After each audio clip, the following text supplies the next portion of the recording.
Bismillahirrahmanirrahim. Assalamualaikum warahmatullahi wabarakatuh. Innal hamdalillah nahmaduhu wa nasta'inuhu wa nastaghfiruh wa na'udzu billahi min shururi anfusina wa min sayyiati a'malina. May yahdihillahu fala mudilla lahu wa may yudlilhu fala hadiya lahu. Asyhadu an la ilaha illallah wahdahu la syarika lah wa asyhadu anna Muhammadan abduhu wa rasuluh la nabiyya ba'dah. Ikhwati billah, hadirin hadirat kaum muslimin dan muslimat yang dimuliakan Allah. Mari kita awali kajian kita dengan bersyukur dan memuji Allah Subhanahu wa taala. Satu-satunya zat yang pantas untuk kita puji, satu-satunya zat yang pantas untuk kita berikan syukur kita. Dialah yang memberikan kita kehidupan, Dia yang mengatur hidup kita, Dia yang menyediakan segala macam bentuk kebutuhan dalam menjalani kehidupan. Maka tidak pernah bisa kita hitung nikmat Allah dalam kehidupan kita. Wa in ta'uddu ni'matallahi la tuhsuha. Jika kalian coba untuk menghitung-hitung nikmat Allah, maka kalian akan gagal. Tak akan pernah bisa kita hitung. Bahkan dalam keadaan sakit dan mendapatkan musibah sekalipun, ternyata di situ juga ada nikmat dan kebaikan yang mungkin kita tahu atau mungkin juga kita tidak tahu. Bahkan lebih banyak yang kita tidak tahu. Maka kalau orang mendapatkan musibah kadang sering mengeluh. Kalau mendapatkan ujian dari Allah sering tidak sabar karena dia tidak tahu apa kebaikan yang akan diberikan oleh Allah Subhanahu wa taala. Oleh karena itu bersyukurlah setiap saat, karena setiap saat ada nikmat Allah yang menyertai kita. Kita hadir malam hari ini di majelis ilmu, itu juga karena nikmat Allah. Allah berikan kita sehat, Allah berikan kita semangat iman. Nikmat sehat dan nikmat iman itu pula lah yang membuat kita bisa sabar malam ini untuk mendengarkan ilmu. Mudah-mudahan ilmu kita selalu bertambah, ketaatan kita pula selalu bertambah, dan mudah-mudahan kita istiqamah di atas ilmu yang sahih. Ikhwati fillah, selawat dan salam sama-sama kita ucapkan pula untuk Rasulullah sallallahu alaihi wasallam, utusan Allah yang menyampaikan risalah secara sempurna. Dan risalah yang beliau bawa itu semua adalah untuk kemaslahatan kita, bukan untuk Allah. Allah tidak mendapatkan maslahat dari risalah itu. Maslahatnya ada pada kita, terhindar dari nerakanya Allah, karena memang kita tidak sanggup menahan panasnya neraka itu. Agar kita terhindar, maka diberikannya jalan. Agar kita tidak tersesat, maka teruslah berada di atas jalan itu. Dan jalan itu sungguh sangat terang. Tidak ada lagi yang samar. Jangankan gelap, samar saja tidak ada. Maka Nabi mengatakan, taraktukum ala al-mahajjatil bayda, lailuha kanahariha. Aku tinggalkan kalian di atas hujjah yang sangat terang. Malamnya sama dengan siang. Oleh karena itu, berpegang teguhlah pada risalah yang dibawa oleh Rasul kita, kalau memang benar-benar kita ingin selamat di dunia dan di akhirat. Mudah-mudahan nanti di hari mahsyar Allah izinkan kita untuk mendapatkan syafaat dari beliau. Syafaat itu artinya pertolongan. Pertolongan itu kita butuhkan pada kondisi sulit dan mahsyar. itu adalah yaumun asir. Apa arti yaumun asir? Hari yang sangat sulit. Alal kafirina ghairu yasir. Bagi orang-orang kafir tidaklah mudah. Berarti bagi orang beriman mudah. Insya Allah kita beriman, maka mudah-mudahan kita dimudahkan untuk menghadapi hari itu. Amin ya rabbal alamin. Ikhwati fillah, ma'asyiral hadirin wal hadirat, rahimani Allah wa iyyakum. Kembali kita mulai pelajaran sirah nabawiyah setelah kita istirahat sejenak selama bulan Ramadan. Maka hari ini kita kembali, malam ini kita kembali melanjutkan, mencoba untuk melihat sejarah kehidupan Nabi kita yang mulia. Dari sejarah kita bisa belajar sejarah Nabi bukanlah sekedar catatan hari dan angka, tapi sejarah Nabi itu sesungguhnya adalah konsep dalam menjalani kehidupan. Itulah sebabnya yang menjadi Nabi itu adalah manusia. Andaikan permintaan jahiliyah dulu diterima oleh Allah, orang jahiliyah bilang, budak manusia jadi Nabi, apa enggak malaikat? Andaikan malaikat yang jadi Nabi, enggak dapat contoh. Ini enggak ini dong. Itu apa aja? Jadi tidak bisa dicontoh. Jadi ketika yang menjadi nabi adalah manusia sama seperti kita, karena dia sama seperti kita. Innama ana basyarun mithlukum. Sesungguhnya saya adalah manusia sama seperti kalian. Ini juga membantah dugaan-dugaan sebagian dari orang-orang sufi yang menyebut nabi tidak sama jawabnya, nabi dari cahaya ini. Kata mereka, bahkan yang pertama diciptakan di Allah Ta'ala katanya cahaya Muhammad itu palsu itu sudah dua chip di sana. Karena Quran sendiri innama ana basyarun mithlukum, saya manusia sama seperti kalian. Dek sama jawab katanya baik pasau. Berarti ada yang bisa kita tiru. Nah, oleh karena itu sejarah beliau, sejarah bukan sekedar catatan hari dan angka, tapi konsep dalam menjalani kehidupan. Sebagai seorang suami, beliaulah contohnya, karena Nabi adalah menjadi suami. Sebagai seorang pemimpin, beliau pula lah contohnya, karena beliau adalah pemimpin. Sebagai seorang hakim, beliau pula lah contohnya. Apa dia betul?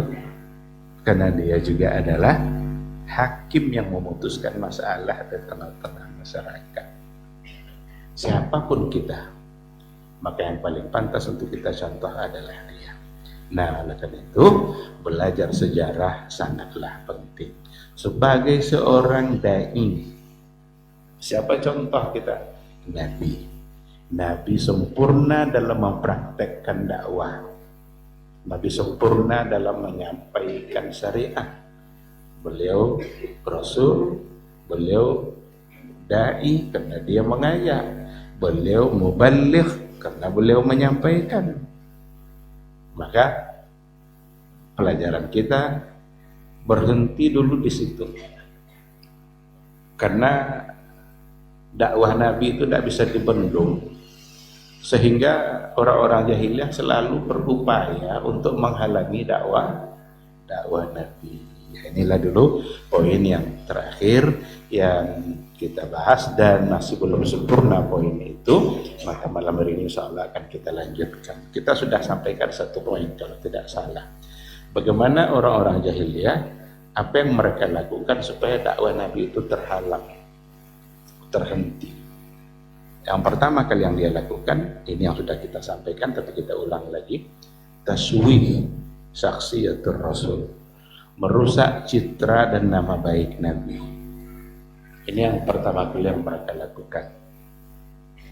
Tapi mereka kehabisan akal untuk menyematkan sifat buruk pada Nabi. Tidak akan disawir, boleh akan dituduh Nabi. Maka mereka ajukan beberapa usulan untuk dituduh. Wak sawi jalannya gilonya. Atau yang lain, tidak mungkin dangnya. Tidak jadi itu cakap uang gilornya. Awak sawi jalannya tukang sihir. Kan ada macam-macam kan. Ada gilo, ada tukang sihir. Pada akhirnya memang berhenti pada kata sihir. Itu yang agak mendoket. Karena kebiasaan orang sihir, penyihir, itu biasa memisahkan antara suami dan istri, antara laki-laki dan perempuan. Aikol agak mendokek gini-gini. Gara-gara ini datang membawa syariat, banyak laki wini bisa.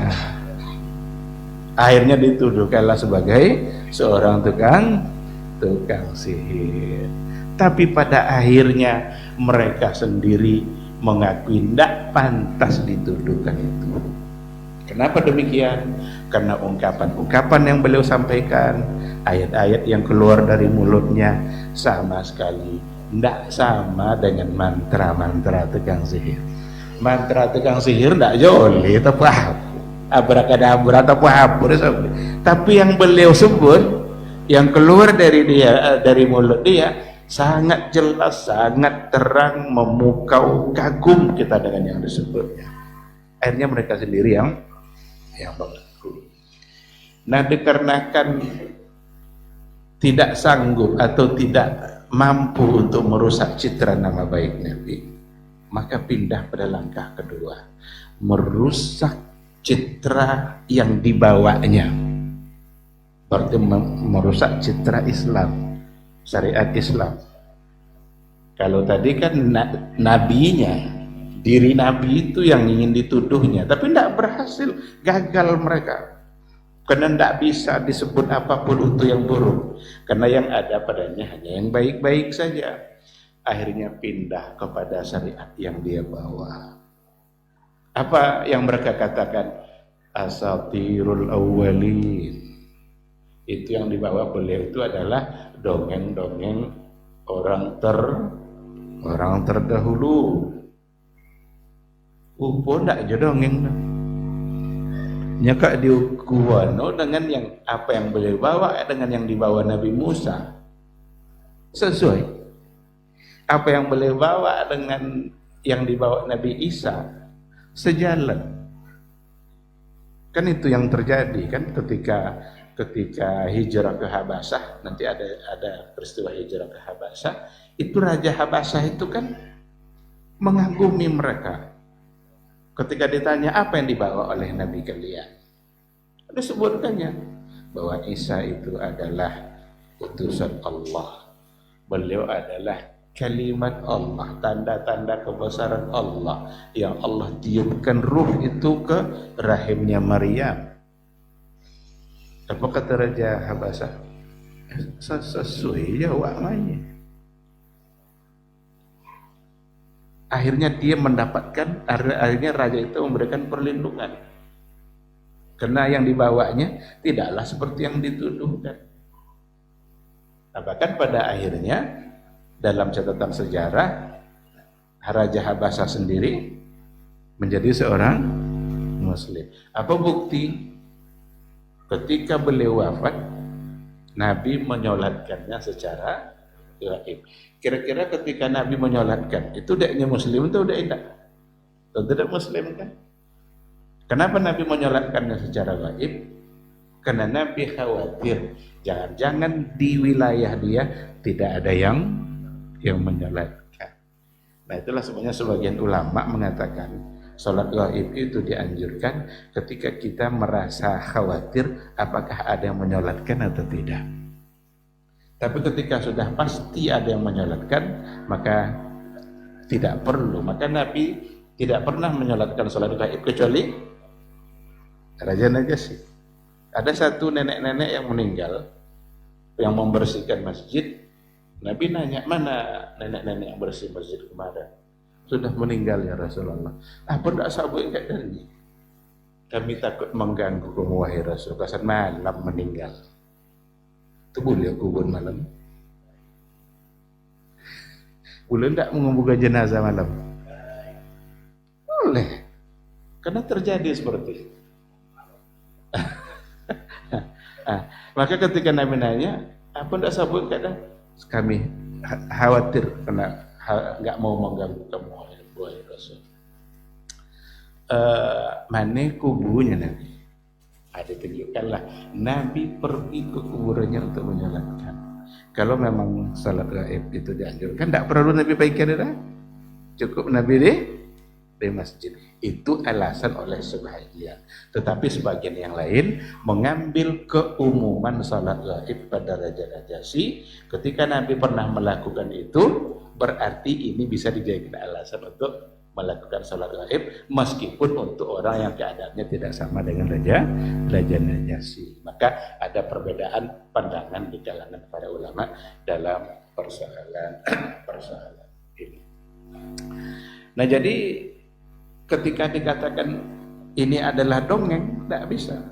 Bahkan semakin dicaci apa yang dibawa oleh Nabi, semakin banyak yang masuk Islam. Hanya tidak bisa dihalangi kebenaran itu. Dan terbukti dalam setiap zaman. Sampai zaman kita hari ini. Semakin dihina, semakin dicaci, semakin diburuk-burukkan, semakin dijelek-jelekkan dakwah sunnah, yang terjadi justru orang semakin ingin mengetahui dan semakin berkembang. Ini fakta. Karena zaman Nabi ternyata juga seperti itu. Berarti itu hanya sekedar zaman yang berulang. Nah, semakin ada orang yang memburuk-burukkan syariat Islam, maka disebutkan pula lah, di saat itu pula lah banyak orang yang masuk Islam. Di sini disebutkan beberapa contoh yang masuk Islam. Ada Abu Dzar Al-Ghifari, itu masuk Islam pada saat yang tadi itu.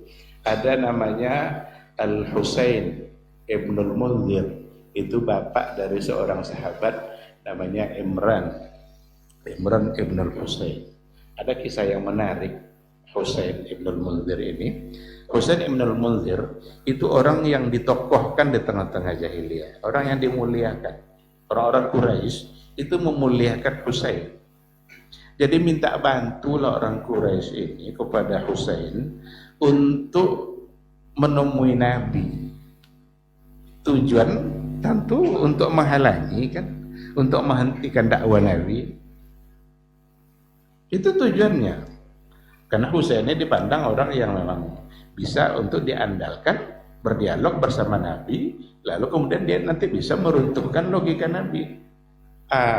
Husain Ibnul Munzir datang menemui Nabi. Ditemui ya.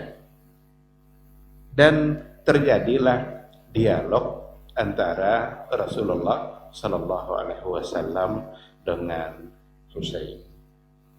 Apa kata Husain? Iya dunia. Dangau dan ya sampai situ. Dan apakah benar kamu menghina-hina Tuhan kami? Apakah syariat yang kamu bawa itu betul-betul menghina Tuhan kami? Disebutkanlah oleh Husain itu beberapa alasan. Setelah dia bercerita, lah sudah Nabi halanya. Apa kata Rasul kepada Husain? Kata pertama yang diucapkan oleh Nabi, Inna abi wa abaka finnar. Sesungguhnya bapak saya dan bapak kamu dalam neraka. Ke Nabi lah. Ini hadis diriwayatkan oleh para ulama. Maka ketika ada perdebatan, masa ayah Nabi? Kita tidak pernah ingin memasukkan ayah beliau ke dalam neraka. Kok bisa sodo seroba? Tapi dia yang bilang, Inna abi wa abaka finnar. Sesungguhnya bapak saya dan bapakmu dalam neraka. Ya Husain, Dia tanya. Setelah itu baru Nabi bertanya, ya Husain, kam ta'budu min ilah? Berapa jumlah Tuhan yang kamu sembah? Qala sab'an. 7. 7 Tuhan disembah di bumi. Wa wahidan fis sama. Dan 1 yang di langit. So 7 ada dalam berat yang lain, 7 itu 6 yang di bumi, sejak yang di langit.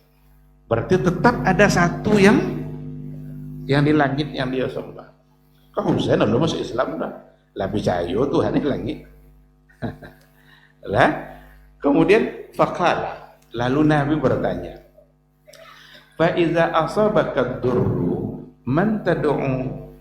Andaikan kamu mendapatkan musibah dan mara bahaya, siapa nan uang doa? Ke siapa uang berdoa? Ke nang bumi kau atau nang di langit? Qala allazi fis sama. Kalau saya mendapatkan bahaya, maka saya berdoa kepada Dia yang di langit. Fa iza halakal mal man tad'u? Kalau harta kamu semuanya binasa dan kamu ingin kembali mendapatkan harta itu, siapa sampai berdoa? Jawabannya allazi fis sama. Sampai dia berdoa tetap yang di langit. Fayastajibu laka wahdahu wa tusyrikuhum ma'a? Apakah yang mengabulkan doa kamu itu hanya Dia yang di atas langit saja, sehingga kamu syirikkan Dia dengan yang di bumi?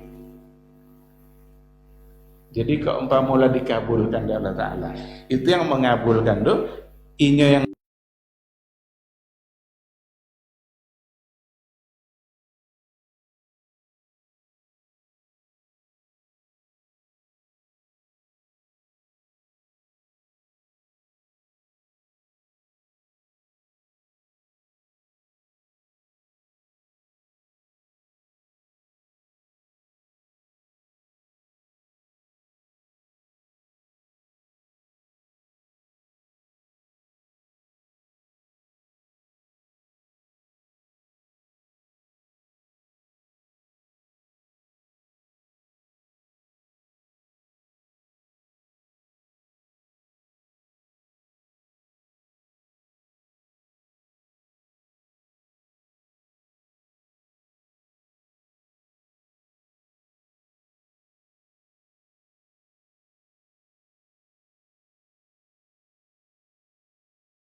sampai mengadur, Pak.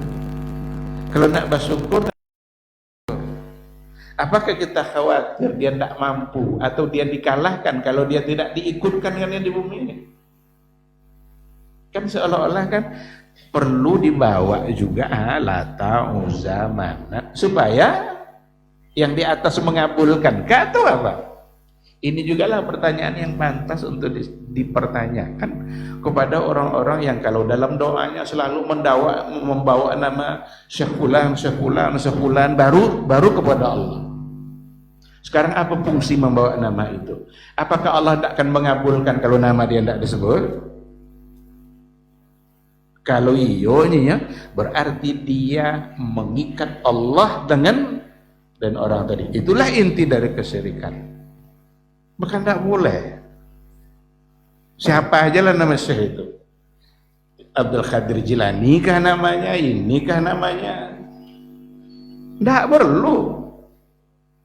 Kita bukan tidak menghormati para ulama, tapi jangan kita syirikkan Allah dalam berdoa, baik pada orang maupun pada tempat. Sekarang kalau seandainya ingin cepat dikabulkan doa, maka perlu kita pergi ke kuburan keramat sana.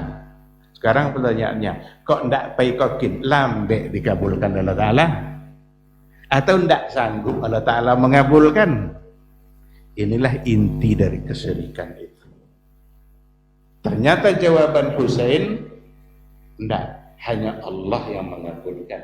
Dan Allah tidak akan kalah dengan dibawa kalau tidak dibawa yang tadi itu. Sehingga Nabi mengatakan, oh kalau begitu ya Husain, aslim taslam, selamatlah kamu, maka Islamlah kamu, maka kamu akan selamat. Islamnya jadi apa tujuan tadi disuanya tasua yang Quraisy tadi untuk berargumentasi dengan Nabi supaya dia mampu mengalahkan argumentasi Nabi, tapi akhirnya dia yang masuk Islam. Setelah dia masuk Islam, apa ya, inna liqauman upa Husain ketualanya kesan di kampung. Nya kepala di kampung dan ada kaum dan ini ada keluarga adanya. Apa nak kena sabui ke orang tu? Akhirnya Husain menjadi duta dakwah Nabi untuk ke kaumnya dan ke kampungnya.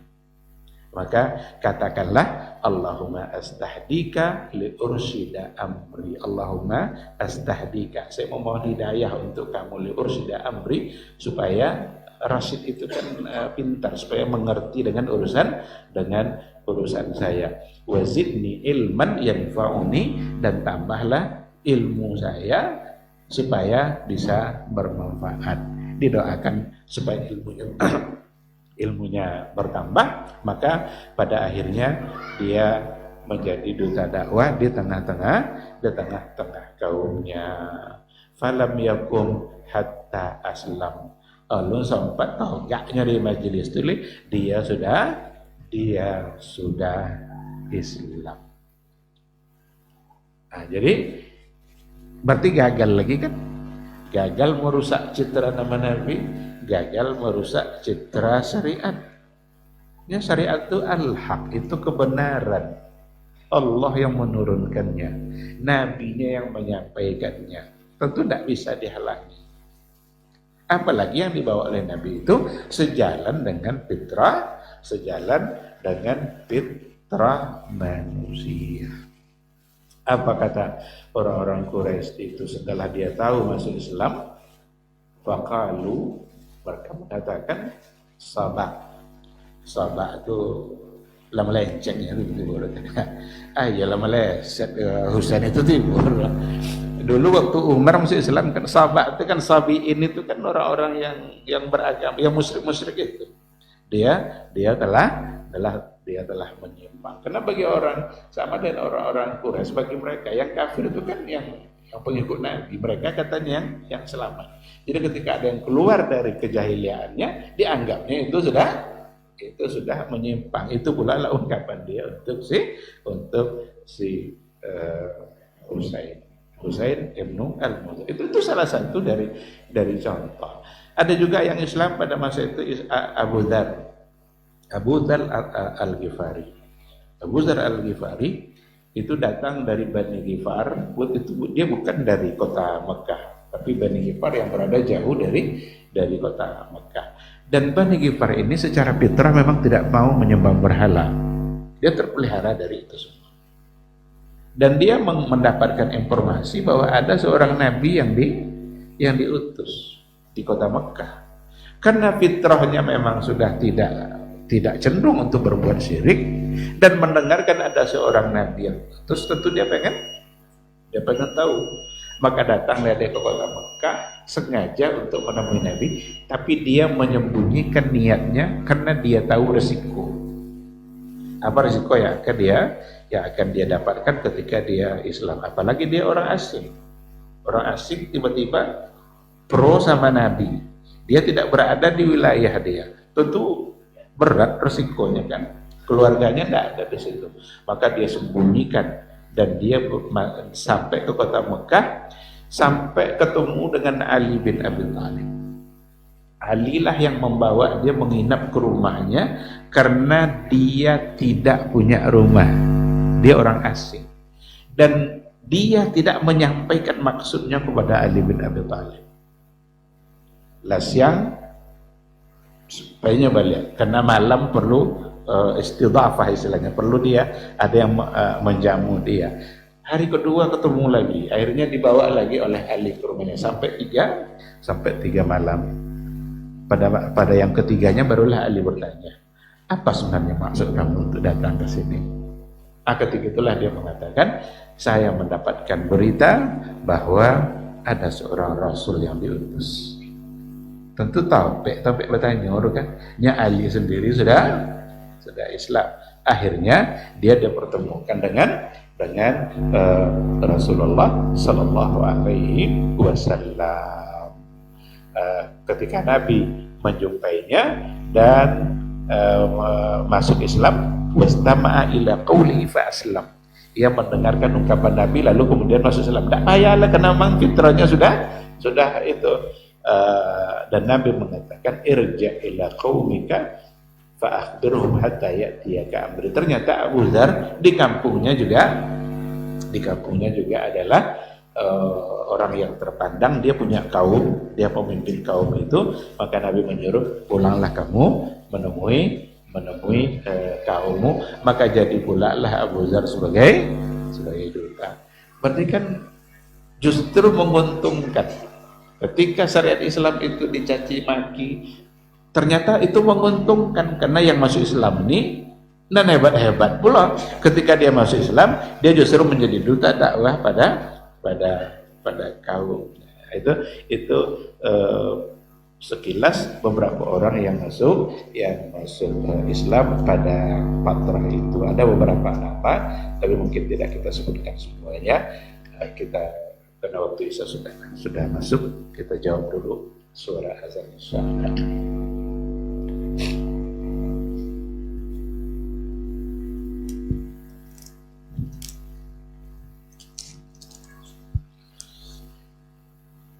Allahu Akbar, Allahu Akbar, Allahu Akbar, Allahu Akbar. Asyhadu an la ilaha illallah.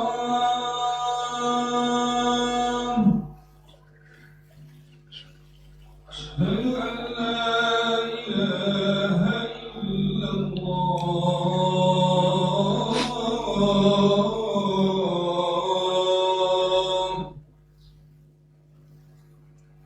أشهد أن محمدا رسول الله.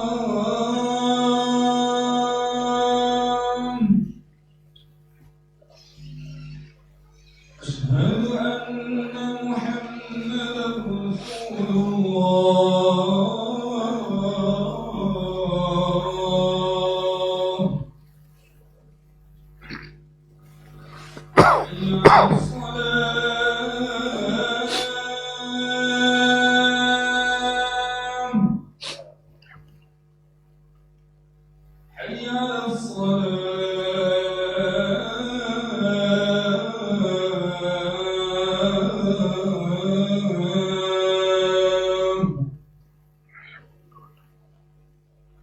حي على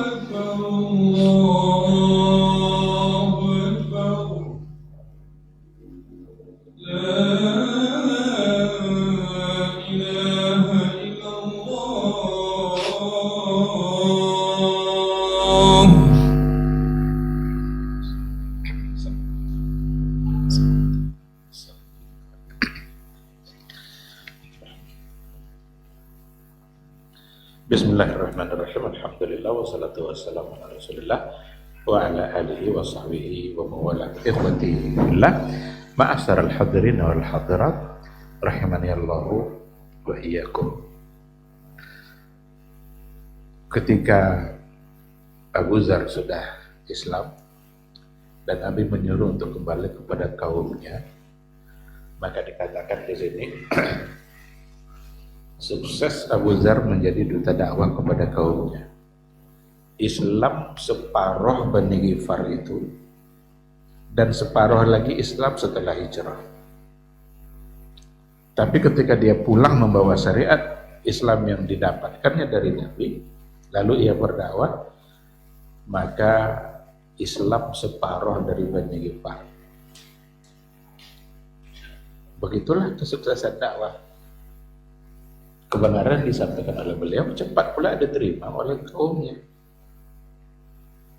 Ibaratlah tibur, sekali pulang asapawo kan mengkinang masuk Islam. Asapawo laisu setelah hijrah, ba'da al-hijrah. Oleh karena itu sekali lagi tidak perlu khawatir ketika ada orang yang menghalangi dakwah. Tidak perlu khawatir. Karena yang akan membelanya adalah Allah. Cuma kita mesti kita lakukan apa yang harus kita lakukan. Maka tidak perlu juga menghabiskan waktu untuk melawan yang menghina-hina tadi itu.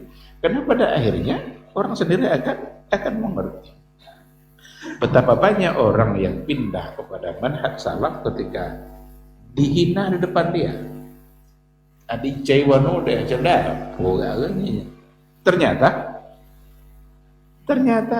itulah yang sesuai dengan dia. Itulah yang sesuai dengan fitrahnya. Karena kalau yang kita sampaikan adalah Islam yang benar, maka tidak akan pernah bertentangan dengan fitrah manusia. Pasti akan cepat untuk diikuti. Ikhwati fillah, ketika dua pertama tidak mampu mereka lakukan, merusak citra pribadi Nabi gagal, memburuk-burukkan Islam yang dia bawa gagal, maka yang ketiga yang mereka lakukan adalah menyiksa. Dapat jalannya, disiksa, diazab Nabi itu dengan berbagai macam cara, dihina dan disiksa. Di antara hal yang dilakukan itu dilakukan oleh Abu Jahal, Abu Lahab dan yang lainnya, tapi Nabi tetap menghadapinya dengan penuh kesabaran. Ada ketika Nabi sujud sholat di Mekah, diambilnya kotoran onta, kemudian diletakkannya di leher Nabi. Ketika Nabi sujud, Nabi terus sujud. Dia tidak menghentikan sujudnya. Dia tidak menghiraukan kotoran-kotoran yang ditempelkan di kepalanya. Sampai pada akhirnya ketika itu, seperti yang dikatakan oleh Ibnu Mas'ud, sampai pada akhirnya berita itu sampai kepada Fatimah, anak atau putri tercinta Rasulullah Sallallahu Alaihi Wasallam. Maka Fatimah lah yang membuangnya. Dan Fatimah ketika itu memaki-maki petinggi Quraisy. Fatimah berdosi. Kalau lepas berdosi maki-maki terpason toh. Maka itu dilakukan. Karena dia melakukan sesuatu yang tidak pantas kepada Rasulullah Sallallahu Alaihi Wasallam. Ada juga tindakan-tindakan yang menyakitkan yang dilakukan kepada Rasulullah SAW, lalu kemudian ketemu dengan nampak oleh Abu Bakar. Abu Bakar datang menghampiri mereka. Ataqtuluna rajulan yaqulu rabbi Allah. Apakah kalian ingin membunuh seorang lelaki yang mengatakan, yang hanya sekadar mengatakan Rabb saya adalah Allah? Apakah karena itu kalian lakukan? Abu Bakar kan sebenarnya orang yang terpandang, orang yang disegani. Di kota Mekah itu salah satu yang disegani adalah Abu Bakar. Yang pada akhirnya mereka juga menghentikan. Jadi banyak diceritakan juga dalam Al-Qur'an. Banyak hal-hal yang dihadapi oleh Nabi yang diceritakan oleh Al-Qur'an, bagaimana dahsyatnya cobaan-cobaan yang dialami oleh Rasulullah Sallallahu Alaihi Wasallam. Bahkan sampai pada akhirnya mereka berkumpul untuk membunuh Nabi. Berkumpul untuk membunuhnya, tidak bisa dihalangi, yang dibawanya tidak bisa diburu-burukan, kepribadian dia tidak bisa pula dirusak citranya. Tentu mereka berakhir pada tindakan kekerasan. Maka itulah yang mereka lakukan. Tapi karena yang membelanya adalah Allah, maka dia tetap selamat. Bahkan nanti akan ada kisahnya itu kan, tidak berhenti sampai di situ, terus mereka upayakan sampai mereka berkumpul. Diutuslah pemuda-pemuda untuk membunuh Nabi. Itu usulan setan tuh. Ketika mereka musyawarah di naduanya, ada tempat mereka bermusyawarah. Mereka mencari jalan gimana cara bisa membunuh Nabi. Tidak apa akal lah. Kalau dibunuh, tidak mungkin, pasti awak kan kena bunuh. Akhirnya syaitan yang menjelma seperti seorang syekh di tengah-tengah mereka, dia mengusulkan. Apa kata syaitan? Kalian pilih masing-masing satu pemuda di setiap kabilah kalian, pemuda yang gagah, dan nanti mereka memukul Nabi dalam satu kali waktu semuanya, sehingga dia mati, dan nanti dia tidak bisa menuduh satu atau ini, pasti akan tertuduh semuanya. Kalau yang akan tertuduh semuanya, berarti semua kabilah nanti, dan keluarga beliau tidak akan mampu menghadapi semua itu, sehingga pada akhirnya mereka akan rela hanya dengan diat, denda 100 onta. Kalau 1 unta apa bayarnya? Tapi ketika mereka sudah berkumpul, ala siap menunggu Nabi, kok kalau Nabi di rumah akan mereka pukul dalam satu kali pukulan semuanya, sekali waktu. Karena Allah yang membela beliau, Rasul atau Allah kesedon.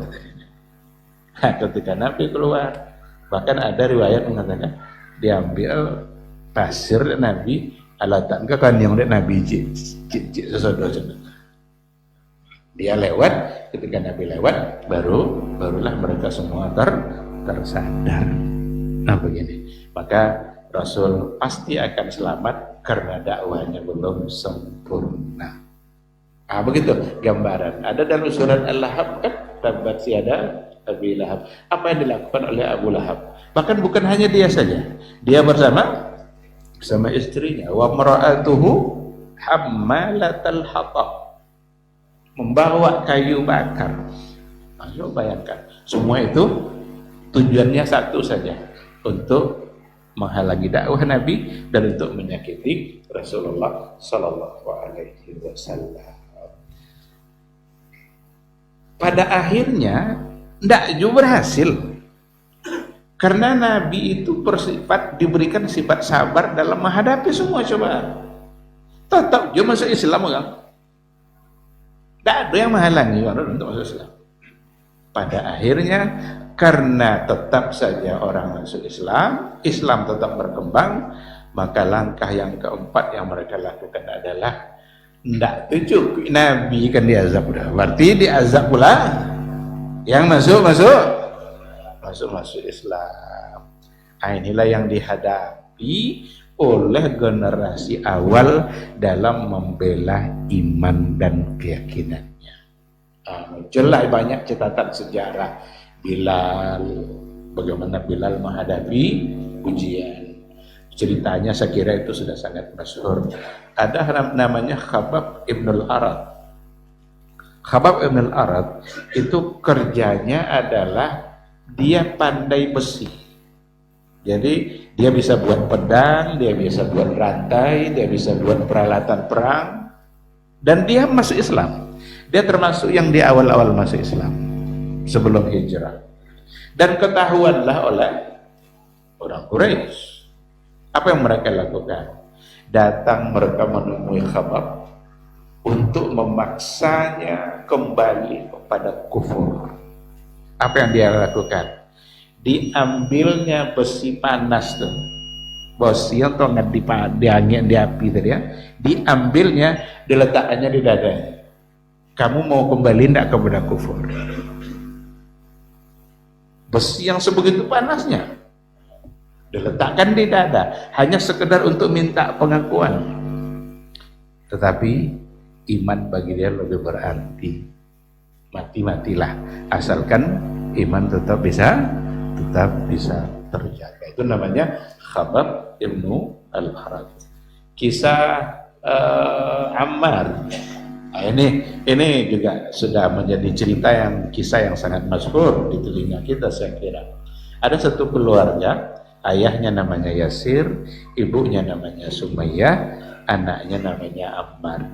Ini yang Ammar ibn Yasir. Mereka masuk Islam di awal-awal. Diajak, ditarik, diseret dari dalam rumahnya keluar. Diikat, disiksa. Supaya dia kembali kepada kufur. Lewat Nabi ketika itu, apa bahasa Nabi kepada satu keluarga itu? Rasul bilang begini, sabran ya ala Yasir, fa inna mau'idakumul jannah.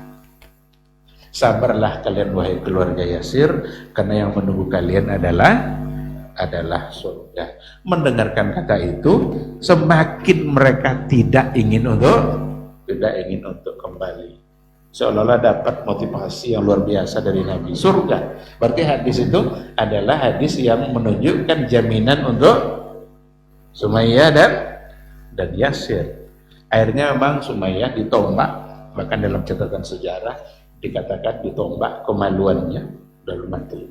Dan dia syahidah pertama dalam sejarah Islam, perempuan yang mati syahid pertama dalam sejarah Islam namanya adalah Sumayyah. Setelah itu ayahnya pula lagi. Pas di giliran Ammar, nengok ayahnya sudah wafat, ibunya juga sudah wafat. Ada semacam keinginan dia untuk menyelenggarakan jenazah ayah ini. Terucaplah oleh dia lafaz kufur. Tapi hanya di lidah, bukan di hati. Karena orang Quraisy ini sudah terdengar oleh dia ucapan kufur, akhirnya dia dibebaskan. Tidak lagi disiksa. Nah, ketika dia dilepaskan, lari-lari dia menemui Nabi sambil menangis. Karena dia seolah-olah jangan-jangan saya sudah dihukumkan murtad. Tapi dia sampaikan kepada Rasul, ya Rasulullah, saya mengucapkan lafaz kufur di hadapan orang-orang jahiliyah yang menyiksa ayah dan ibu saya dan juga menyiksa saya. Tapi sesungguhnya ya Rasulullah, hati saya tetap dalam keadaan beriman. Maka turunlah ayat yang membela Ammar ketika itu. Siapa yang kufur illa man ukriha wa qalbuhu mutmainnun bil iman. Jadi kalau kufur akan dihukumkan kufur kecuali yang terpaksa. Dia yang terpaksa sementara hatinya tetap tenang dalam keimanan. Ketika itulah Ammar kembali merasa tenang karena ayat itu turun untuk menjawab persoalan dia. Jadi lafaz kufur itu hanya di lidahnya saja, bukan di hati. Nah, disinilah para ulama mengatakan untuk kufur perlu niat. Tapi untuk masuk Islam tidak ditanya niat. Coba doang masuk Islam, apa niat masuk Islam? Tidak perlu ditanya. Tapi kalau kufur perlu diikutkan oleh niat. Karena lisan yang berucap jika niatnya bukan untuk kufur, itulah terjadi pada Ammar ibn Yasir. Dan Al-Quran membelanya sehingga dia menjadi tenang. Itu kisah-kisah yang mereka hadapi, yang ternyata memang kalau iman sudah tertanam di hati, apapun ancamannya itu bagi mereka sangatlah ringan. Tidak ada arti apa-apa. Ini yang perlu kita contoh, yang jangan sampai gara-gara cobaan-cobaan sedikit saja ternyata itu bisa merusak merusak keimanan. Gara-gara Indomie, gara-gara beras, atau gara-gara jabatan dan lain sebagainya, yang kadang-kadang bisa merusak iman dan keyakinan kita. Orang dulu tantangannya mati, ancamannya berat, siksaan fisik yang mereka rasakan, tapi karena mempertahankan keimanan mereka, keyakinan kepada Allah, gak bergeming sama sekali, tetap kokoh dalam keimanannya. Bilal cerita sangat masyhur. Bilal itu tuannya Umayyah ibn Khalaf. Ketika dia kan budak tentu diperlakukan oleh tuan semau dia. Ketika dia tahu Bilal masuk Islam, diseretnya keluar, diikatnya dan dijemur di terik panas matahari. Dia letakkan pula di atas perutnya batu. Dan ketika itu lapas yang terucap adalah Ahad, Ahad, Ahad. Ini kadang jadi alasan pula oleh orang sufi supaya berzikir Allah, Allah, Allah. Beda aja deh. Padahal setelah dia selamat dari ancaman itu, pernahkah zikir itu diulang lagi oleh Bilal? Berarti kan bukan berarti zikir yang masyru'. Jadi banyak celah-celah ini yang namanya syubhat dalam beragama. Kalau kita tidak punya dasar, iyo lo soalnya. Bilal tunya ahad, ahad, ahad. Ahad ucapan Bilal untuk menunjukkan dalam hati saya yang saya yakini hanyalah Allah yang satu. Bukan sebagai lafaz zikir yang untuk diulang-ulang. Karena kalau sudah disebut zikir, maka itu menjadi syariat yang perlu untuk kita ulang-ulang. Dan Nabi tidak pernah mempraktekkan zikir Allah, Allah, Allah, kecuali ada pujian sebelum dan sesudah. Zikir itu kan memuji Allah. Kalau sekedar menyebut Allah, belum ada pujiannya. Tapi subhanallah, berarti sebelum. Allahu Akbar, berarti sesudah. La ilaha illallah, berarti sebelum. Maka para ulama mengatakan semua zikir Nabi mesti ada pujian untuk Allah, baik sebelum maupun sesudah. Apa subhan yang ada di situ? Ada katanya kalau seandainya orang meninggal, tidak mesti diajarkan la ilaha illallah, tapi cukup ajarkan Allah. Apa subhan? Contohnya bekok kalau dia jauh la ilaha illallah nya kan, jangan-jangan saat mengucapkan la ilaha matinya. Nyuruh mati aja tadi lah. Ikan subhan dah. Kalau dari la ilaha illallah, jangan-jangan ketika sampai di pada la ilaha matinya, berarti tidak tahu bahwa Allah bakal. Allah beda Allah. Yang diajarin Nabi apa? Jadi yang diajarin Nabi tidak bawa, yang tidak diajarin dibela-bela. Ini yang jadi masalah. Jangan sampai seperti itu. Fokus kepada yang diajarkan oleh Rasulullah sallallahu alaihi wasallam. Ikhwati billah, ma'asyiral hadirin wal hadirat, rahimanallahu wa iyyakum. Ini semua tentu menjadi pelajaran yang berharga bagi kita bersama, karena semua kita adalah orang beriman dan tidak ada orang beriman yang tidak diuji oleh Allah. Maka perlu kita ambil pelajarannya agar tetap sabar dalam menghadapi semua ujian. Dan kalau kita bandingkan ujian kita dengan orang-orang dahulu, tidak ada. Lu nak apa-apa itu. Awak sekenek mana ujian Allah Ta'ala. Kadang-kadang tidak sabar lagi. Sekadar dihina, disabui di bayi-bayi lalu kan, Wahabi jalannya nomor, pakai celana cingkang mereka banjir si tanangnya. Cik itu ya, punya tak boleh pak ya. Cik jawab aja, hendaknya, lah selesai. Aman-aman, tidak ada banjir juga. Tinggal dijawab secara ini. Maka ujian kita itu nanti bisa berbeda-beda. Dai, ini ujiannya. Sebagai kepala keluarga, ini ujiannya. Sebagai pelaku ekonomi, ini ujiannya. Semua akan diuji oleh Allah. Dan kita mudah-mudahan dimudahkan untuk menghadapi apapun bentuk ujian yang diberikan oleh Allah, karena itu semua hanyalah cara untuk naik tingkat. Kalau udah lulus ujian berarti naik tingkat. Tapi kalau enggak lulus kelas 1 tawi aja lah. Kelas 1 tawi. Ketika lulus naik kelas 2. Lulus lagi ke naik ke kelas 3. Semakin tinggi tingkat keimanan seseorang, semakin berat ujiannya. Maka yang paling berat ujiannya siapa?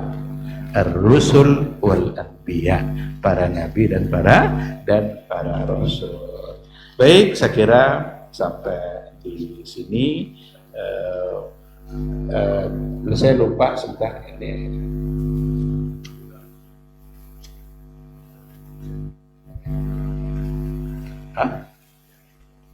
Ya kalau gitu.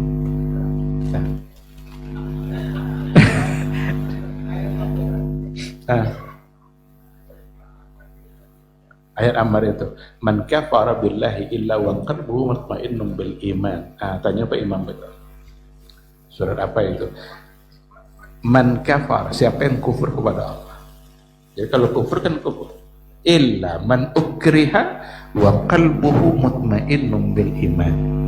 Kecuali orang yang dipaksa. Ammar kan dipaksa. Tapi wa qalbuhu mutmainnun bil iman, hatinya tetap tegar dalam keimanan. Berarti ayat itu membela Ammar sehingga aman dia. Karena dia tadi menyesal, menangis menemui Nabi seolah-olah dia sudah murtad dengan ucapan dia. Tapi ternyata hatinya tetap beriman. Gitu. Di sini ada satu pertanyaan, Ustaz, bagaimana hukum suami chatting dan nelpon dengan sepupu perempuan? Suami chatting dengan sepupu perempuan. Tengok isi chatting. Tentu tengok isi chatting nih kan.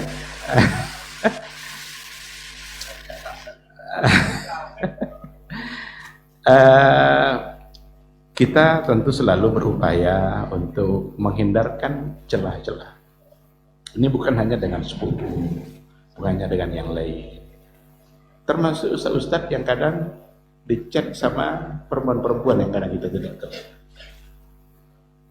Kan sebenarnya, kalau seandainya isinya, Pak Ustaz, tolong saya menghadapi satu masalah, ini apa jawabannya? Berarti dia yang bertanya. Kan begitu kan? Maka itu salah satu cara untuk tawasul, untuk berkomunikasi. Ketika ada sesuatu yang ingin diambil faedah, tidak masalah. Tapi ketika sudah nanti nyerempet ke hal yang lain, cut saja. Karena bisa saja itu nanti pintu fitnah. Nah yang begini, apa hukumnya chat dan nelpon sepupu perempuan? Kita tidak bisa langsung berikan hukum. Apa yang dia chatkan? Apakah untuk sesuatu yang baik atau tidak? Tapi kita memang perlu untuk berhati-hati menghindarkan semua celah-celah yang bisa menggiring kita kepada hal-hal yang tidak baik. Karena chatting-chatting itu salah satu, lebih mudah orang membahasakan sesuatu pada saat chatting daripada pada saat langsung. Nah mungkin saja nanti setan bermain, dirusak imannya, digiring kepada hal yang ini. Berarti bisa saja itu menjadi satu hal yang salah. Tapi ketika itu adalah untuk hal-hal yang baik, mungkin ada urusan keluarga, sepupu kan mungkin bagian dari keluarga. Sampai ke ayahku bekok monya, buko sama di rumah bekoknya, tak boleh salah. Hanya kan ayahnya berarti kan mama kan, akhirnya tolong modal dan C-nya tadi enggak tahu suaranya ya. Tolong sampean ke ayah kau bekok buku sama di rumah. Nah, salah. Buku sama rumahnya kan. Tapi kok ada lo bekok halal yang lain itu yang kita perlu berhati-hati. Wallahu subhanahu wa ta'ala a'lam. Waalaikumsalam warahmatullahi wabarakatuh. Alah jawab saja tanya. Ikut mau biar bakatur. Betul ya. Rencana awak makan kita kok. Di mana masuk ini dulu lagi calon dan para korban. Untuk membahas tentang uang mengenai wali. Iya.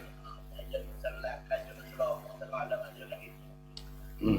Dan dibahas gimana hewan kurban. Setiap hewan kurban itu berbeda Ustaz.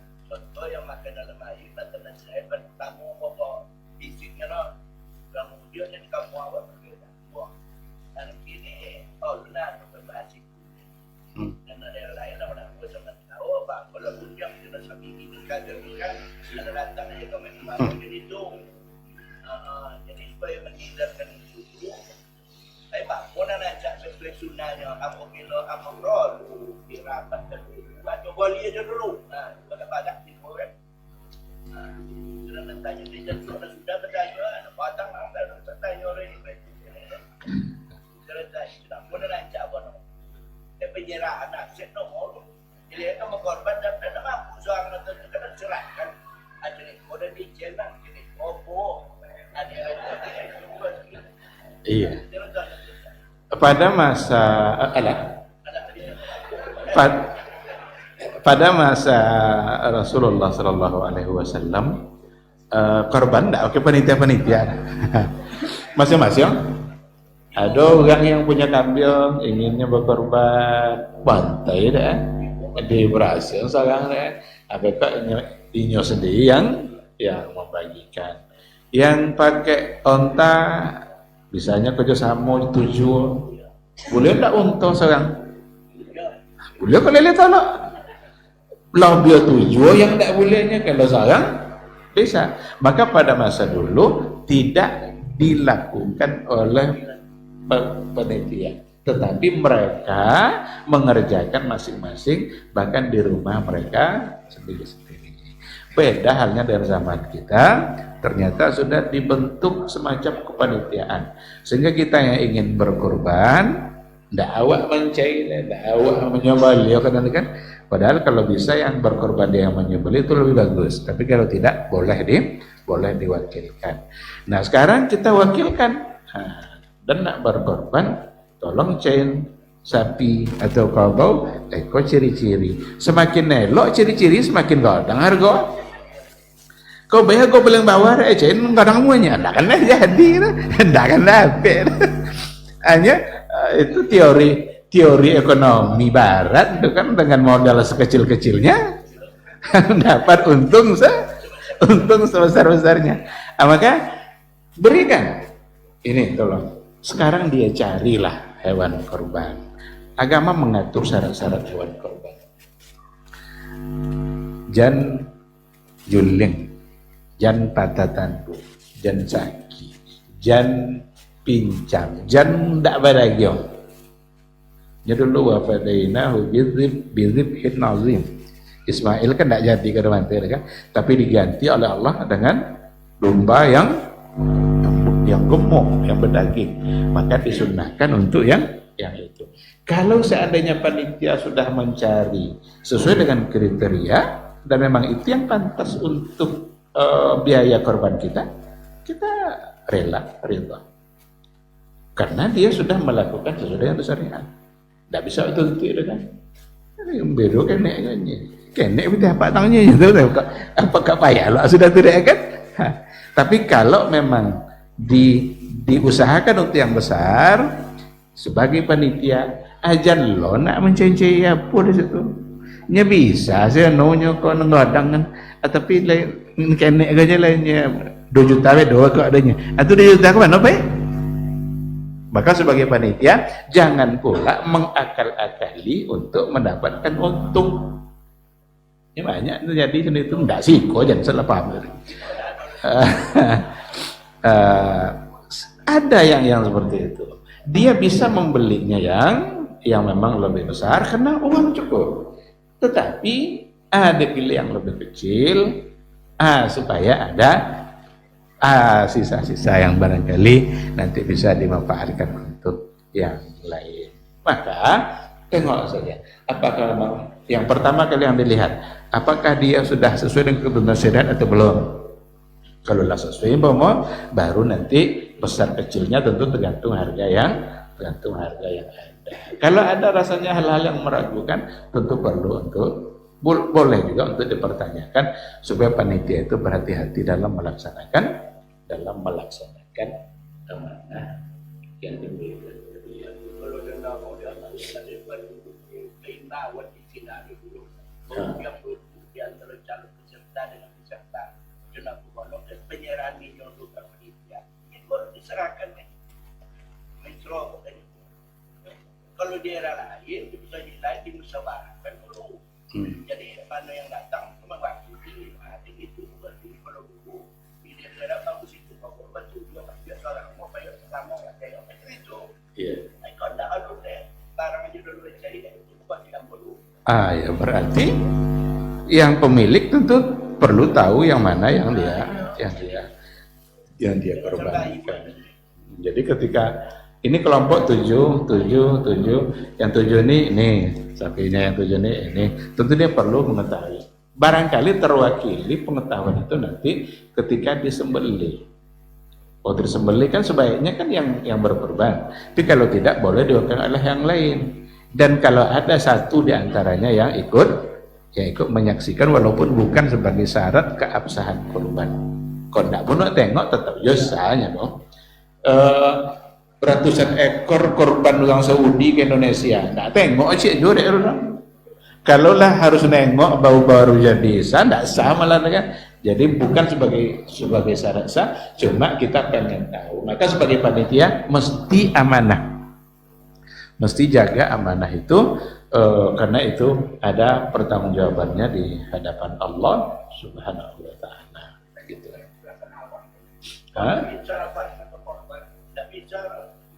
Contoh itu usah kalau ada itu yang maksud usah mukasinya kan kenapa ini kan sisi panitia belum terbentuk usah lu ada terbentuk panitia boleh kalau di daerah lain di daerah Hasono itu barang itu dia tahu dirubah penitiannya ini penitia belum terbentuk.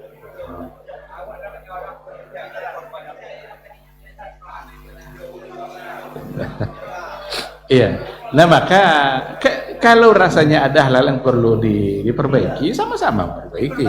Tetapi berburuk sangka juga tidak dikedepankan, karena orang sudah berbuat, dia sudah menjadi wakil kita.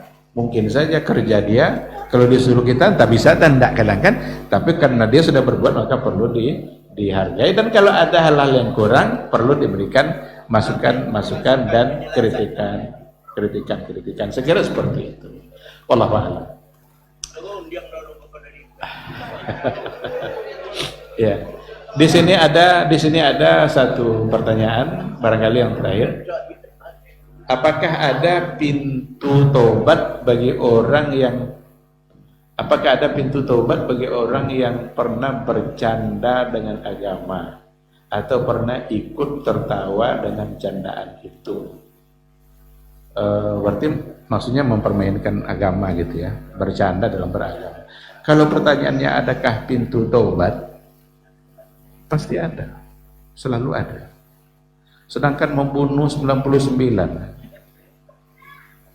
lah tabun 99 dia baru muncul penyesalan dan untuk bertaubat datanglah menemui seorang yang ahli ibadah tapi bukan ahli ilmu, dia hanya sekedar rajin ibadah aja. Bertanya dia kepada ahli ibadah itu, apakah saya masih bisa taubat? Lah 99 saya bunuh katanya. Apa kata yang tadi? Lah banyak banget orangnya. Nggak bisa leninya, lah banyak bono. Yalahnya dan cukup satunya. Asal saya yang bertanya tadi satu. Ndak juga kan ada channel kan? Ndak ada channel tuh selesainya lah. Tapi akhirnya dia bertemu dengan seorang ahli ilmu. Itulah bedanya ahlul ilmi dengan ahlul ibadah. Kalau ahlul ilmi dia jawab berdasarkan syariat. Ketika ditanya, apakah masih ada taubat bagi saya? Lapanu satu ini, bertanya nomor 9. Apa pula yang akan menghalangi kamu dari taubat? Allah terbuka pintu taubatnya untuk siapa saja. Asalkan seseorang itu benar-benar ingin bertaubat. Ketika mendengarkan itu, barulah dia timbul semangatnya karena masih ada harapan. Maka dianjurkan oleh yang punya ilmu tadi, tinggalkan tempat kamu, karena di situ ahli maksiat semuanya. Berarti kalau kita benar-benar ingin hijrah, ingin pindah kepada kebaikan, tinggalkan tempat yang selama ini membuat kita menjadi buruk. Jangan adalah apa kiannya. Setelah dia pergi, ternyata sebelum sampai, ternyata dia sudah meninggal. Tapi pada akhirnya ada riwayat, dalam riwayat dikatakan ada malaikat yang satu ingin membawanya kepada, dianggapnya ini bagian dia karena dia ahli maksiat, tapi yang satu ini bagian saya nih, karena dia adalah sudah bertaubat. Ternyata ketika diukur jaraknya lebih dekat kepada tempat kebaikan dan lebih jauh daripada tempat maksiat, akhirnya dia diampuni oleh Allah. Itu kalau pertanyaan apakah ada pintu taubat. Tapi saya ingin mengingatkan kita bersama, kita mesti berhati-hati dalam bercanda dalam beragama, karena agama dijadikan mainan. Ini mau sebentar lagi musim haji, ada orang nyambut ikan-ikannya. Nabi Ibrahim kena prank dari Allah Ta'alanya, apa ya? Nya kan nak Ismail sudah sembali, anda jadi Ismail, kena pranknya nomor. Prank dapur besar. Apa menyebut sini? Kalau prank kan biasa, ndak serius, kan itu kan. Berarti kan menganggap Allah Ta'ala main tidur kan? Itu ungkapan, kadang-kadang tidak disadari oleh yang mengucapkan. Maka berhati-hati. Ini persoalan agama yang kita tidak boleh asal ucap, apalagi untuk sebagai bahan candaan, bahan tawahan. Maka berhati-hati dalam persoalan itu. Tapi ketika sudah terlanjur melakukan, maka pintu taubat insya Allah akan tetap ada sampai nanti matahari terbit di barat. Hadis mengatakan lan taquma sa'atu hatta tatlu'a asy-syamsu min maghribiha. Belum akan terjadi hari kiamat sampai matahari terbit. Kalau matahari sudah terbit di barat, maka pintu taubat tertutup. Selagi belum itu, maka akan diterima. Dan lakukanlah qabla ayyugharghar. Apa itu gharghar? Sebelum lasikonya umur nanti kalu je lah. Lakana tarik tapi kalu banoleh. Itu ghargharah. Kalau ketika itu baru bertaubat, maka Allah sudah tidak menerimanya. Saat menyadari ada satu kesalahan, kita sadar berbuat salah, ketika itu juga langsung bertaubat kepada Allah Subhanahu wa ta'ala. Wallahu subhanahu wa ta'ala a'lam. Ikhwati fillah, ma'asyiral hadirin wal hadirat rahimanillahu wa iyyakum. Sampai di sini kajian kita pada malam hari ini, mudah-mudahan bermanfaat insyaallah, dan semoga kita dengan memahami sejarah Nabi semakin kita mencintainya dan semakin kita ingin menjadikannya sebagai panduan dalam menjalani kehidupan. Subhanakallahumma bihamdika asyhadu an la ilaha illa anta astaghfiruka wa atubu ilaik. Baba TV Sunnah, belajar agama baru alim.